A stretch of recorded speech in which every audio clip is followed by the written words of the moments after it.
आज हम प्राणायाम के बारे में देखेंगे। वैसे तो बहुत सारे प्राणायाम हैं, पर उसमें जो सर्वश्रेष्ठ 5 ऐसे प्राणायाम हैं, जो आज के परिवेश के समस्याओं के हिसाब से जो सबसे उपयुक्त है। हम ऐसे 5 प्राणायाम देखेंगे कि उनको करने का क्या एक विधिवत सही तरीका होता है और फिर वो प्राणायाम किन समस्याओं के लिए रामबाण का काम करते हैं। आम जनमानस प्राणायाम को महज एक ऑक्सीजन लेवल बढ़ाने का जरिया के रूप में देखती है, पर प्राणायाम चीज ना उससे कहीं ऊपर की चीजें हैं। इसके इतने अनंत लाभ मिलते हैं। तो प्राणायाम यानी प्राण जोड़ आयाम। प्राण मतलब एनर्जी चैनल्स, जिसको आप नाड़ियां कहते हैं, और आयाम यानी डायमेंशंस। तो जो हमारे शरीर में करोड़ों एनर्जी चैनल्स हैं, नाड़ियां हैं, उनको आयाम देने का काम प्राणायाम करती है। यानी एनर्जी चैनल्स को चैनलाइज्ड करती है, एक सही डायरेक्शन देती है। क्योंकि आपने सुन रखे होंगे कि हमारे शरीर के अंदर ही अनंत शक्तियां हैं, पर हमें कभी वो महसूस क्यों नहीं होते? क्योंकि हम उसके ऊपर कभी काम ही नहीं करते। जैसे एटॉमिक एनर्जी होते हैं, जब वो चैनलाइज्ड नहीं होते, बिखरे हुए होते हैं, तो हम उसको एटम बम में कुछ ही सेकेंडों में लाखों लोगों की जान ले लेते हैं।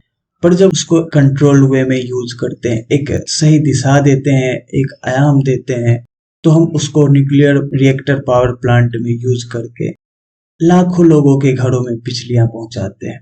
तो ठीक उसी प्रकार हमारे शरीर के अंदर भी अनंत शक्तियां हैं। जब वो बिखरे हुए होते हैं, तो हम सैकड़ों प्रकार की बीमारियां, सैकड़ों प्रकार की वासनाएं, वृत्तियां, खालीपन और नकारात्मक शक्तियां हमको मिलती है। पर जब उसको हम प्राणायाम करके एक आयाम देते हैं, एक सही दिशा देते हैं उन करोड़ों एनर्जी चैनल्स को, नाड़ियां को, तो वही नाड़ियां अनंत शक्ति हमें प्रदान करती है और हमारे लाइफ में एक स्थिरता आती है, एक शांतिपन आती है। हमें सैकड़ों प्रकार की बीमारियों से निदान मिलता है। हमें अनंत शक्ति की अनुभूति होती है और हमारी वासनाएं, वृत्तियां, ये सब धीरे धीरे कम होते जाते हैं। तो ये आप पे निर्भर है। आप प्राणायाम करके उस अनंत शक्ति को सकारात्मक रूप में यूज करते हैं, जैसे न्यूक्लियर पावर प्लांट में यूज करते हैं, या फिर आप उस एनर्जी चैनल्स को बम बनने के लिए छोड़ देते हैं आपके अंदर ही, जो धीरे धीरे आपको ही विनाश करते रहता है। तो इस 5 प्राणायाम के सीरीज में जो सबसे पहला प्राणायाम है वह है कपालभाति। इनको कैसे करना है बहुत ही आसान भाषा में हम बात करेंगे। आपको फोर्सफुली एक्सहेल करना है, यानी फोर्सफुली अपने नासिका से सांस बाहर करना है और सांस अंदर कैसे जाना है, इसके लिए आपको अलग से ताकत लगाने की जरूरत नहीं है, वो स्वतः ही आपके अंदर चली जाती है। तो जो हमारा एक्सहेलेशन होगा वो एक्टिव प्रोसेस होगा, यानी हम उसमें बल लगाएंगे। और हमारा जो इनहेलेशन होगा वो पैसिव प्रोसेस होगा, यानी वो स्वतः होगा। और इसके जो फायदे हैं, मैं मोटे तौर पे जो मुख्य फायदे हैं वो डिस्कस करूंगा, क्योंकि अगर मैं इसके सारे फायदे डिस्कस करने लगा तो वीडियो बहुत लंबी हो जाएगी। और मैं सारे प्राणायाम के लिए अलग अलग डेडिकेटेड वीडियो मैंने बना रखे हैं, आप वहाँ पे जाके देख सकते हैं। तो कपालभाति से इनको देखा जाता है डायबिटीज में, क्योंकि इनका प्रभाव मुख्यतः आपके स्टोमैक और इससे नीचे यानी अपान वायु पे पड़ता है। तो इसका प्रभाव भी हमारे ऐसी समस्याओं का निदान होता है जो हमारे उदर क्षेत्र में है या अपान वायु के क्षेत्र में है। तो इससे हमें डायबिटीज, डाइजेशन की प्रॉब्लम, कॉन्स्टिपेशन की प्रॉब्लम, इनके लिए रामबाण है। ये कपालभाति खास करके लिए स्त्रियों के लिए बहुत ही परम लाभकारी है, क्योंकि इससे आपके जो भी मेंस के प्रॉब्लम होते हैं, या फिर मेनोपॉज के प्रॉब्लम है, या फिर ओवरी में जो सिस्ट बन जाती है, गांठ बन जाती है, या यूट्रस के जो गांठ है, उसके लिए गारंटेड उपचार है। अगर आप इसको 3 महीने 6 महीने करते हैं तो आपके कैसे भी सिस्ट बने हो वो खुद ही डिजॉल्व हो जाते हैं। तो जो स्त्रियां हैं उनको कपालभाति विशेष करके करने चाहिए। और कपालभाति ज्यादा देर तक करने की चीज नहीं है। अगर आप इसे 3 से 5 मिनट भी करते हैं तो आपके लिए ये परम लाभकारी होगा। अब ये जो दूसरी प्राणायाम है, ये बहुत ही पावरफुल प्राणायाम है। मैं इसके नाम नहीं बताने वाला, आपको कमेंट सेक्शन में इसके नाम लिखने हैं। अगर आप हमसे पूछे कि ये प्राणायाम हमें सिर्फ एक लाभ बताओ, तो मैं कहूँगा आपके लिए जो डाइजेशन की प्रॉब्लम है उसके लिए इससे बढ़िया प्राणायाम और कुछ हो ही नहीं सकता है। इसको ऐसे भी कहते हैं कि आपकी डाइजेशन को फायर कर देते हैं। यानी अगर हम देसी भाषा में बात करें तो ये प्राणायाम करने से आप पत्थर भी पचा सकते हो।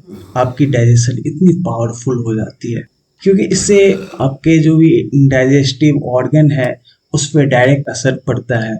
और इसके अलावा आपके एक टीबीए मसल्स होते हैं, आपके जो एब्डोमेन है उसके मसल्स के जो सबसे इनर मोस्ट लेयर होते हैं, वो उनको टीबीए मसल्स कहा जाता है। अगर वो मसल्स एक्टिवेट हो गए तो आपके कोर मसल्स बहुत ही स्ट्रांग हो जाते हैं। और उसको एक्टिवेट करने का सबसे अच्छा उपाय है ये प्राणायाम। डाइजेशन के अलावा ये हमारे स्पाइन को मजबूत रखते हैं, ये बेली फैट है उसको बर्न करते हैं, हमारे पोस्चर में मदद करते हैं। अब इसको करना कैसे है? सबसे पहले तो हमें एक डीप ब्रीथिंग करना है, यानी एक गहरी सांस लेनी है। फिर हम उसको थोड़ी देर होल्ड करके एक्सहेल कर देना है। फिर अपने स्टोमक को अंदर की ओर स्पाइन की तरफ ले जाने हैं। तो ये तरीका है बहुत साधारण सा।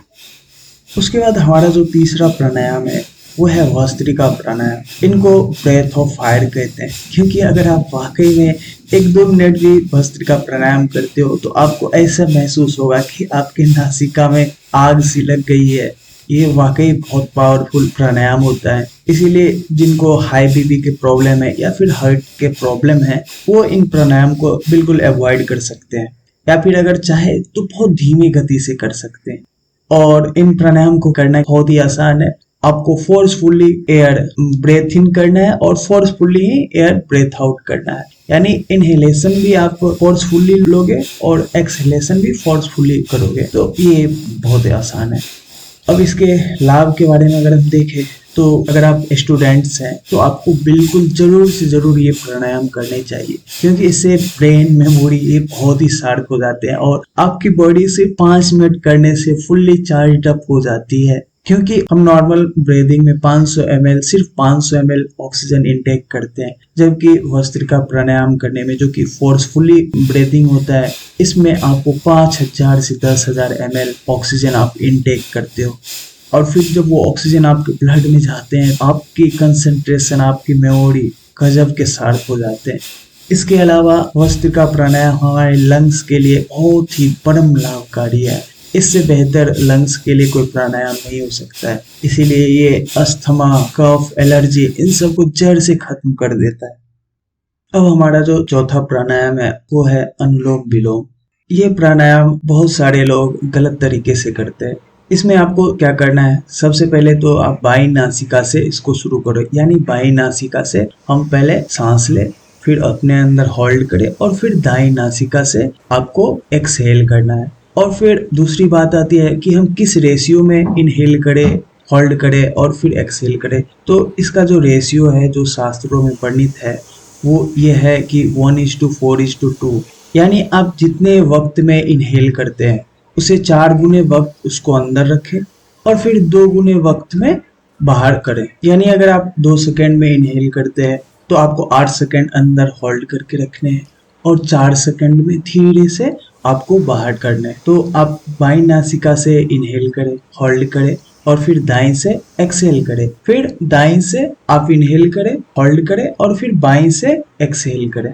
तो ये विधिवत तरीका होता है अनुलोम विलोम का। अगर हम इसके रामबाण लाभ के बारे में बात करें तो मैं भस्त्रिका के बारे में आपको बोलता था कि ये बीपी हार्ट वाले लोग ना करें, पर अनुलोम विलोम जिनको बीपी हार्ट की प्रॉब्लम है वो बिल्कुल करें, ये उनके लिए लाभकारी है। इसके अलावा आपको सर दर्द, माइग्रेन, डिप्रेशन इन जैसे बीमारियों के लिए ये परम लाभकारी है। अब हमारा जो पांचवा प्राणायाम है वो है ब्राह्मणी प्राणायाम। ये प्राणायाम है, इसके ऊपर सैकड़ों नहीं, हजारों नहीं, दसियों हजार रिसर्च पेपर पब्लिश हो चुके हैं अभी तक, क्योंकि इनके लाभ जो है वो वाकई बहुत ही अद्भुत है। ब्राह्मणी प्राणायाम को self healing to self realisation, paramount concentration in सब के लिए प्रैक्टिस किया जाता है। और ये मुख्यतः माइग्रेन, सर दर्द इन सब के लिए बिल्कुल एक रामबाण जैसा काम करता है। और स्टूडेंट्स को ये प्राणायाम भी जरूर से जरूर करने चाहिए। इससे आपकी मेमोरी, आपकी कंसंट्रेशन, आपके मस्तिष्क के पावर बहुत ही फेनोमेनल हो जाते हैं। तो भ्रामरी को करना कैसे है? इनको करने का तरीका ये है कि आप अपने 2 उंगलियां जैसे आप देख रहे हैं, इनको आप आंख के ऊपर दे, ज्यादा प्रेशर नहीं देने हैं, बस हल्के से, और अंगूठा आप अपने दोनों कान को बंद कर ले, और फिर आप एक गहरे सांस ले। उस सांस को अपने अंदर होल्ड करें और ओम का उच्चारण करते हुए आप अपनी नासिका से उस सांस को बाहर करें। ध्यान ये रखना है कि जब आप ओमकार का उच्चारण करते हैं वो थोड़े से लाउड होने चाहिए, ताकि आपको एक अच्छा वाइब्रेशन आप ब्रेन सेल्स को, ब्रेन में जो न्यूरॉन्स हैं उनको भेज सके।